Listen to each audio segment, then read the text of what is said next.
So I guess it's day 2 of the Myles Garrett, Mason Rudolph saga. We also Myles Garrett hit him with his own helmet. And earlier today, the NFL finally let off some suspensions. They suspended Myles Garrett for the rest of the year, and they suspended a couple other players for a game or two they were involved in the scuffle. Now, I've already gave you guys my opinion on the fight, the scuffle, and all that in a previous video. In this video, we're gonna dive into what other athletes and other pro football players, some superstars, think about this fight. Now, quickly, before we dive into the video, if you're new around here, feel free to subscribe and turn on notifications. It helps the channel out a lot, and I post sports content almost daily. So let's get into it. First up, we have Bradley Beal. Bradley Beal is a basketball player, NBA star. He said, "Come on, QB, you can't start it then act all innocent," but Garrett still went way too far. So this is a sentiment that I'm seeing that's actually pretty common. A lot of people think Mason Rudolph started it. He was doing some extracurriculars on the ground when he was getting tackled, and he tried taking off Myles Garrett helmet first. But again, I think everyone agrees Garrett still took it way too far. Next up, we have Michael Thomas. He's since deleted these tweets, but he said, "Self-defense. How you going to try and take someone's helmet off, then try to run up when there's 2 people already holding him back? Y'all on this media stuff funny. Make sure you don't play with me, because I'm not going for none of it either." So Mike Thomas is pretty much saying Mason Rudolph started this whole thing, and Myles Garrett was only defending himself. And then once the 2 offensive linemen kind of, I guess, contained Myles Garrett, Mason Rudolph ran up again, and that's when he got hit with the helmet. And he thinks Mason Rudolph is just trying to play the blame game, and Myles Garrett was honestly only defending himself. Mike Thomas also later tweeted, "Know who you running up on," and again, both tweets got a lot of backlash, a lot of flack, and he since deleted those tweets. Next up, we have JJ Watt. That is insanity. Wow.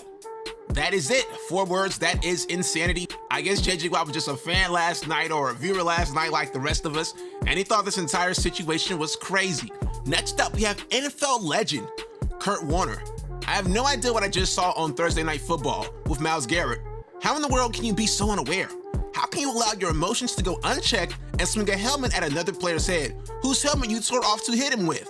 I'm physically upset right now, and I was watching on TV. So the Hall of Famer, the legend Kurt Warner, was not happy with this. He was very mad about it, and that's fair. I feel like if you're watching this, and if you just see it as Myles Garrett losing his mind, his temper, swinging a wild helmet, I think we all will be mad. But again, the further you look into it, the further you see that it might have been more to it, you know? Like, he might have been triggered, which doesn't excuse his actions, but he might not have been, I guess, the aggressor to start things off.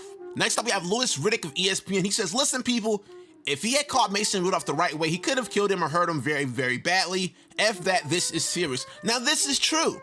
But this is also true when you have NFL players throwing fists. NFL players are otherworldly strong. They're in otherworldly shape. A good punch can kill a man. And I believe a lot of NFL players are more than capable of landing that good punch, but you don't see that outcry when it comes to punching. Football itself is also a very dangerous sport. A common regular football hit could potentially kill a man. An illegal football hit could potentially kill a man. I don't know why people are acting like football is, I don't know, tennis or like volleyball or like golf, or just contact is just out of the ordinary. Yes, it's crazy. Yes, it was inexcusable, but I've seen some people say that that was almost attempted murder, and I think that's just crazy. I don't think that's what that was. Next up, we have Robert Henson, retired football player. He said, "You should suspend Rudolph too. He chased Garrett down the fight and got hit with his own helmet and played victim." And he actually quoted the video, because that's what happened in the video. He kind of tussled with Garrett. Garrett ripped his helmet out, then he rushed him again, and that's how we got the big explosion. And lastly, Samuel L. Jackson. Now, he's actually quoting what Mason Rudolph said in the press conference. He said, "Cowardly and Bush League, from the dude that started it, really? And did he say big while trying to get up? 3 Steelers, 1 Brown, QB being aggressive, played badly, fought worse." And all right, guys, those are some hot takes from the Mason Rudolph Myles Garrett saga. Now, again, Myles Garrett has been suspended for the rest of the season. He can appeal it, I believe, within 3 business days, so I'm sure he's going to appeal it. And I think what's crazy about this is there's actually a rule. There's actually a rule for when players get hit in the head with other player helmets. There's actually a rule for this, and I think by the books, he should only be suspended 1 game. So honestly, I think if he appeals it, his appeal will go through. And if he doesn't appeal it, honestly, it won't matter, because Myles Garrett's getting paid this season coming up. Myles Garrett honestly doesn't have anything to gain playing anymore this season because he's due for a fat payday this upcoming offseason anyways, so he could honestly vacation the rest of this season and then to sign up for a $100 million check as soon as this season is up. So I think it'll be very interesting how this plays out.